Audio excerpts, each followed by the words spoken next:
Story number 1. It was my 30th birthday. The house was quiet, just the way I liked it. I planned to spend the day relaxing, maybe watch some old movies.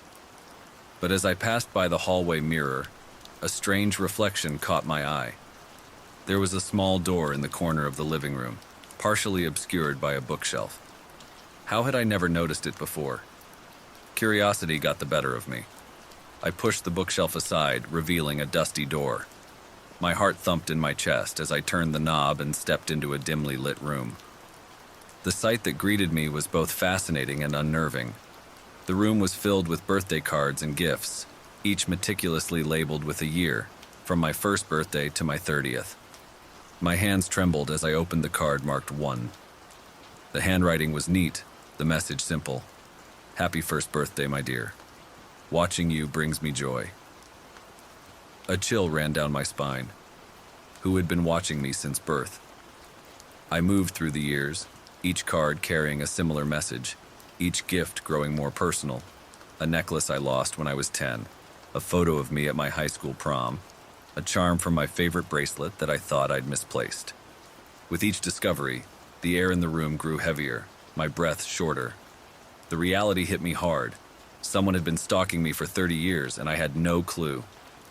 The card for my 30th birthday was different. It read, "This is the year we finally meet." I heard a creak behind me. I whipped around, but no one was there. My heart raced, pounding against my chest like a frantic drum. The house suddenly felt too big, too empty. Every shadow seemed to hide a lurking figure, every noise a potential threat. I had to leave. I grabbed my phone to call the police, but there was no signal. Panic clawed at me, urging me to run. But where? This stalker knew everything about me. Where could I go that they wouldn't find me? I decided to confront the situation head on. I started searching the house, every nook and cranny. But I found nothing. No one. That night I couldn't sleep. Every little sound made me jump. I felt eyes on me, watching, waiting. The fear was suffocating. I kept staring at the door, half expecting it to burst open at any moment. The next morning, I received a text from an unknown number. "Did you like my gifts? Let's meet today. I'll be waiting at our special place." Our special place? I racked my brain, trying to think of what that could mean. Then it hit me. The old playground where I used to play as a kid. It was secluded, away from prying eyes. I had to end this. I couldn't live in fear anymore. I decided to go, to face this stalker and demand answers. The playground was as I remembered it, desolate and overgrown. I waited, my heart thumping in my ears. Minutes ticked by, but no one came. The sun began to set, casting long shadows across the ground. Just as I was about to leave, a figure emerged from the trees. It was a man, average in height and build. He wore a plain jacket and a hat that shaded his face. "Who are you?" I demanded, my voice shaking. "Why have you been doing this?" He stepped closer, his face still hidden. "I've always been there, watching over you, caring for you. You were never alone." His words sent a shiver down my spine. "You're sick," I spat. "Stalking someone isn't caring. It's twisted." He took another step, reaching out. I recoiled. "Stay away from me."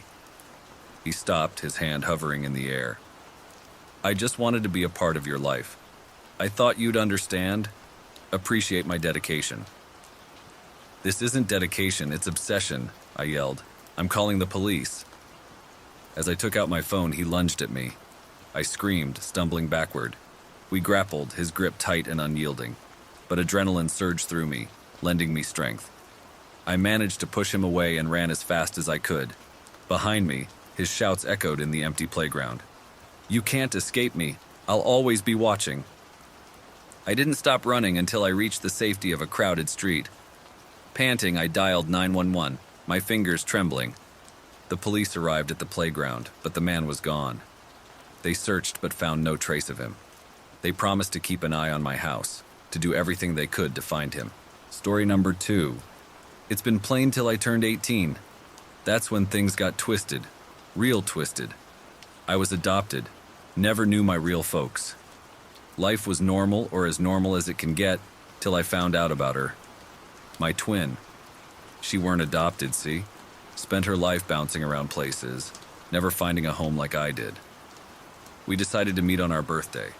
Seemed special. I was excited, nerves jangling like loose change in my pocket.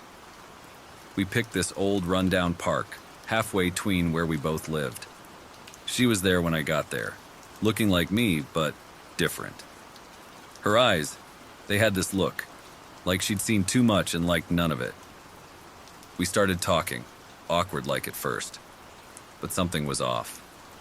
She kept looking around, her words a bit too sharp, too angry. She talked about my life, how I had it all, parents, a home. Her voice got louder, angrier. I felt a chill, and it weren't the cold. She blamed me, said I stole her life. Crazy talk. I tried to calm her, but she weren't having none of it. Then the game started. She grinned, a grin that didn't reach her eyes. "Let's play hide and seek," she said, her voice cold as ice. "You hide, I seek. If I find you, you lose more than just the game." I laughed, thinking it a joke. But her eyes, they told a different story. I ran, my heart hammering. This wasn't right. I hid behind old, creaky swings. The park was silent, the kind of silence that screams. I heard her footsteps, slow, deliberate. She was playing with me, enjoying the hunt. I felt like a rabbit, cornered by a fox. Hours passed, or maybe minutes. Time was a jumbled mess. Then I saw her, creeping closer. Her smile was all wrong, like a mask that didn't fit. I bolted, ran like the devil himself was after me. I could hear her laughing, that sound chasing me. I found a shed, door hanging off its hinges. I squeezed inside, heart pounding like a drum in my ears. It was dark, the air thick with the smell of mold and something else, something foul. I heard her outside, her voice sweet as poison. Come out, wherever you are," she sang, the words twisting in the air. I stayed still, barely breathing. Then, silence. Had she left? I waited, every second stretching into eternity. I peeked outside, and that's when she struck. She was on me in a flash, her hands cold and strong. I fought, but she was like a wild thing. Her eyes, they weren't human no more. She hissed in my ear, words that made my blood run cold. She talked about how she suffered, how every birthday was a reminder of the life she should have had. My life. She blamed me for every bad thing that ever happened to her. Crazy, right? But in her mind, it was all true. Then out of nowhere, lights. Someone had come to the park. She froze, then pushed me away. Her eyes were wild, scared now. She ran, disappeared into the shadows like a ghost. I lay there, shaking, trying to make sense of it all. Turns out some neighbor heard the commotion, called the cops. They found me, took me home. I never saw my twin again. But sometimes, when it's dark and quiet, I feel her. Watching, waiting. And I wonder, what if she comes back? What if next time there ain't no one to save me? Story number 3. As a kid, I never thought I'd end up in a story like this. But here I am, typing away, hoping someone will believe me. It all started on my 21st birthday. I'm a college student, and like any other student, I was always looking for ways to make some extra cash. So when I saw this flyer about a psychological experiment that paid, I thought, why not? The experiment was at this old building on the outskirts of town. It looked creepy, but I brushed off the feeling. I needed the money. Inside, I met Dr. Felix, a guy who seemed nice but kind of weird. He explained that the experiment was about testing human reactions to different situations. It sounded simple enough. The first few days were easy. They asked me questions, made me watch some weird videos, and took notes. But then, things started getting strange. One day, they put me in a room with nothing but a chair and a mirror. I sat there for what felt like hours. When I looked in the mirror, I swear I saw something move behind me. But when I turned around, nothing was there. It freaked me out. but I told myself it was just my imagination. Each day, the experiments got weirder and more intense. I started hearing whispers when no one was around, and sometimes the lights would flicker for no reason. I wanted to quit, but I needed the money. And besides, a part of me was curious to see what would happen next. Then came the day that changed everything. They took me to a new room, much colder and darker than the others. In the center was a strange machine, something out of a sci-fi movie. Dr. Felix told me it was a new part of the experiment. He said it would help them understand how the mind works when it's pushed to the limit. I sat in the machine, and they strapped me in. Dr. Felix put a helmet on my head and told me to relax. That's when it started. The machine lit up, and I felt a weird sensation, like I was falling but not moving. Images flashed before my eyes, too fast to understand. I heard screams and laughter, but I couldn't tell if they were real or in my head. I don't know how long it lasted, but when it stopped, I felt different, like something inside me had changed. Dr. Felix looked at me with a smile that sent chills down my spine. He said the experiment was a success and that I was free to go. I stumbled out of that building, feeling dizzy and confused. As I walked home, I couldn't shake the feeling that something was following me. I kept looking over my shoulder, but there was nothing there. That night, I had the worst nightmares of my life. I saw the machine, Dr. Felix's twisted smile, and shadows lurking in every corner. When I woke up, I was drenched in sweat, my heart pounding out of my chest. The next few days were a blur. I couldn't eat, I couldn't sleep, and I kept seeing things that weren't there. I started to wonder if the experiment had done something to me, something permanent. I decided to go back to the building, to confront Dr. Felix and demand answers. But when I got there, the building was empty, like no one had been there for years. The flyer, the experiments, Dr. Felix, it was like they never existed. I don't know what happened to me in that experiment, and I'm not sure I want to find out. But every time I look in the mirror, I can't help but wonder if what I see is really me or something else. Something they created. Story number 4. It was my birthday, and I was super excited. I jumped out of bed, ready for a day full of cake, presents, and fun. But when I went downstairs, Mom and Dad didn't even say happy birthday. They just asked me to set the table for breakfast like it was a regular day. At school, it got even stranger. My best friend Alex didn't wish me happy birthday either. And during lunch, when I mentioned it was my birthday, Alex looked at me funny and said, "No, it's not." I thought maybe Alex was playing a joke, but when I asked other friends, they all said the same thing. It was like my birthday had vanished. Feeling upset, I went to the library to check the school yearbook, just to prove I wasn't crazy. I flipped to my class photo, but I wasn't there. It was just an empty space where I usually stood. My heart started pounding really fast. What was going on? I decided to go home early. When I got there, I ran to my room and found my birthday calendar. But my birthday was crossed out, and in its place it just said, "Ordinary Day." I couldn't believe it. My hands were shaking. In a panic, I searched our photo albums. Photos of me were gone. It was like I'd never been part of any family trips or holidays. I was scared and didn't know what to do. I tried to tell Mom and Dad, but they just looked confused and said I was making up stories. I spent the night in my room, feeling really alone. The next morning I went to school, hoping things would be back to normal. But it was worse. Alex didn't recognize me at all. It was as if I had become a ghost to everyone. I couldn't understand why this was happening. I started thinking maybe I was invisible or something. I went to the city park where I always felt calm. There I saw an old lady feeding birds. She looked kind, so I decided to talk to her. I told her everything, expecting her to not believe me. But to my surprise, she listened. When I finished, she said in a soft voice, "You're not the first this has happened to. There are special people in this world whose existence is so unique that the world sometimes forgets them, but they have important destinies." She handed me a small old book. "This will help you," she said, "but be careful. You might not like what you find out." I took the book, thanking her, and ran home. I opened the book in my room. It was filled with stories about kids who'd been forgotten like me. They all went on incredible adventures, discovering hidden parts of the world and even secret powers. I felt a spark of hope. The book said I had to find the mirror of remembering to make everyone remember me again. It was hidden in a cave outside town. I decided to go there. I packed a backpack with snacks, a flashlight, and the book. It felt like I was in one of those adventure movies.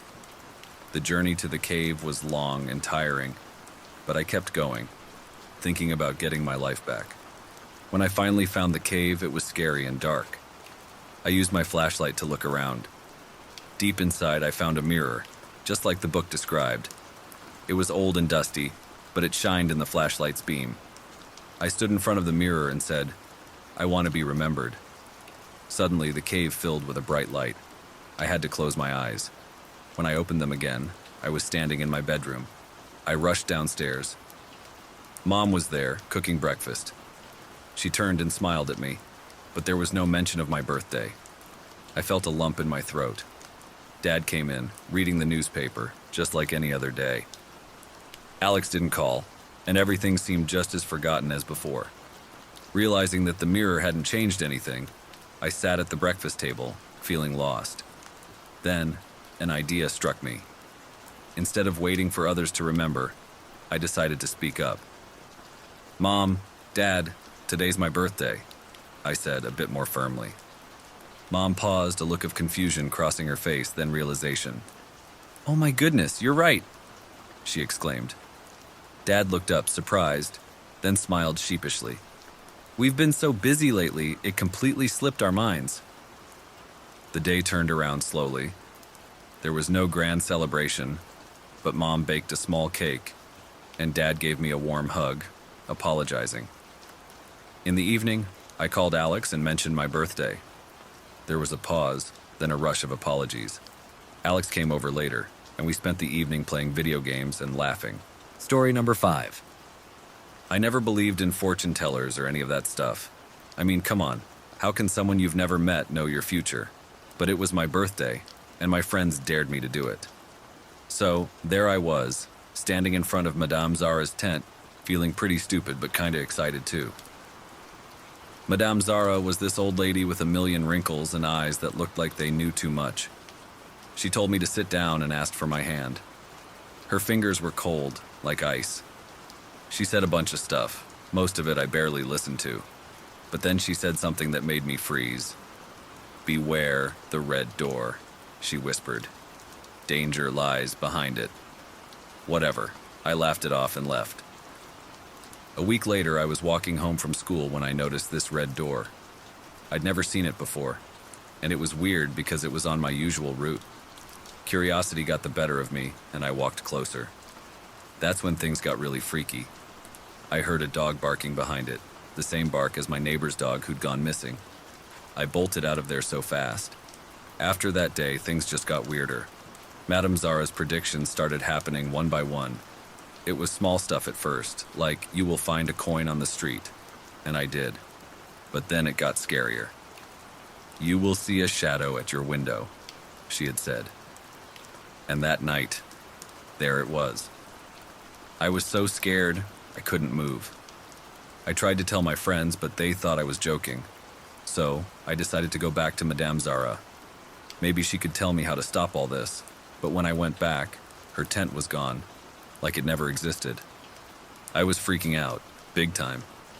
I started avoiding everything Madame Zara had mentioned, but it was like the more I tried to dodge her predictions, the more they came true. It was driving me crazy. Then came the worst prediction of all. Madame Zara had said, "Beware the night of your despair, for it brings a choice of darkness." I didn't know what it meant, but it sounded bad, really bad. And as my luck would have it, that night came sooner than I expected. It was a Friday, and I was alone at home. There was a storm brewing outside, the kind that makes everything feel off. The power went out, and I was sitting in the dark, trying not to freak out. That's when I heard it, a knock at the door. I thought it was my parents or maybe my friends playing a prank. But when I opened the door, there was nobody there. Just the howling wind and rain. Then I remembered Madame Zara's words, "Beware the red door." My heart sank. I closed the front door and turned around, only to see another door at the end of the hallway. A red door. It wasn't there before, I swear. I knew I shouldn't, but something pulled me towards it. As I got closer, the air got colder and my head started spinning. I reached out, my hand shaking, and opened it. Behind the door was another room. It was just a forgotten, dusty storage room. But then I saw something that made my heart skip a beat. It was a photo, an old photo of me with my friends, one I'd lost months ago. How did it get here? The room felt eerie, and I couldn't shake off the feeling that someone was watching me. Just then, my phone rang. It was my mom, checking in on me. Her voice brought me back to reality. I realized I'd let my imagination run wild. There were no supernatural forces at play, just a series of coincidences and my own fears. I shut the red door, locked it, and decided to forget about it. Madame Zara's predictions? Maybe they were just vague statements that my mind twisted to fit the events of my life. It's easy to fall into the trap of believing in the mystical when you're looking for answers. From that day on, I promised myself to keep my feet on the ground and not get swayed by superstitions. Life is strange enough without adding fortune tellers into the mix. And as for the whispering voices and shadows, I realized they were just the product of an overactive imagination, fueled by fear and the stress of growing up. It's funny how our minds can play tricks on us when we're scared. Story number 6. We arrived just before dusk, the cabin looking all rustic and cool, like something out of a movie. We settled in, unpacking our stuff and getting the party stuff ready. Leo was all smiles, digging the surprise. Night fell, and the real fun began. Music, laughs, and Leo's favorite, chocolate cake. But as we were about to dig into the cake, a loud thump upstairs made us freeze. Probably just a raccoon or something, Leo joked, trying to ease the tension. We laughed it off, but the mood had shifted. Later, as we sat around telling stories, Mia brought up the cabin's history. You know this place is super old, right? Like it belonged to some loner who vanished. The way she said it, with a mix of excitement and fear, made my skin crawl. Tasha rolled her eyes. Please, not another one of your creepy tales. But the night had more in store for us. Strange things started happening. We heard footsteps above, even though we were all in the living room. Doors creaked open when nobody was near them. And the weirdest thing, we found old photographs in a drawer, pictures of people who looked sad, their eyes following us around the room. I tried to stay cool, but my heart was racing. The climax hit when Leo went to grab more drinks from the kitchen. A scream shattered our chatter. We rushed in to find Leo, white as a sheet, staring at the wall. There, written in what looked like old, dried-up red paint, was a message: leave or stay forever. Panic set in. We argued about leaving or staying. Tasha wanted to bail, but Mia was against it, thinking it was some prank by locals. I didn't know what to think. Leo, usually the bravest of us, was quiet, his eyes fixed on the message. We decided to stick together and stay the night, too scared to venture into the woods in the dark. We locked all the doors, huddled in the living room, our festive mood long gone. Every creak and crack made us jump. It felt like the cabin itself was alive, watching us, toying with us. As dawn approached, things escalated. Tasha woke us all, claiming she saw someone outside the window. A shadow, a figure, just standing there. We rushed to see, but there was nothing, just the eerie stillness of the forest. Exhausted and scared, we agreed to leave as soon as the sun was up. Packing our stuff, we heard a low, haunting melody. It was coming from the attic. Leo, gathering some courage, decided to check it out. I went with him, my heart pounding in my throat. The attic was a scene from a horror movie. Old furniture, dust everywhere, and in the corner, a music box, its melody chilling the air. Leo reached out to close it, but as he did, A gust of wind blew through the room, sending papers flying. Among them, a newspaper clipping, old and yellowed, caught my eye. It was an article about the cabin's owner, the loner Mia mentioned. He wasn't just a hermit. He was a musician who lost his family in a tragic fire. The cabin was the only thing left of his past. The reality hit us hard. All the weirdness, the photos, the message, the music. It was like the cabin was reliving its tragic past. We bolted downstairs, telling the others it was time to leave, now. But as we gathered our last bits, a deafening crash echoed through the cabin. The front door. It had slammed shut on its own, the locks jamming. We were trapped.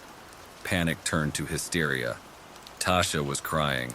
Mia was trying to break a window, and Leo was just standing there, staring at the front door, his face pale. That's when we heard it. A voice, faint but clear, singing a haunting melody. It was coming from everywhere and nowhere. We froze, the voice enveloping us, its sadness piercing our souls. We decided to leave at first light. No one slept much that night, every noise making us jump. We were all thinking it. This cabin was creepy, but it wasn't supernatural. It was just old and settling, and our minds were playing tricks on us.